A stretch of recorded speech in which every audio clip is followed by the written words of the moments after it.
جوزي البخيل لقيته بيكلمني الساعة 10 الصبح وبيقولي ان هو عازم 2 صحابه على الغدا، وقال كمان عايز ياكل فراخ مشوية ورز بشعرية ومكرونة سباكيتي. قلتله لا لا لا لا لا، ده انت دخل على طمع بقى، ايدك على 500 جنيه وانا هروشنك انت وصحابك.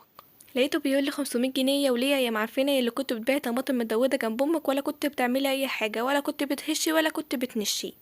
قمت قايله له بقى انت بتعايرني يا حب السنين بالطماطم المدوده اللي كنت ببيعها؟ قلت لا يا ولاد بقى، ده انا لازم اثبت وجودي واعمل له الفراخ المشويه والرز بشعريه والمكرونه الاسباجيتي.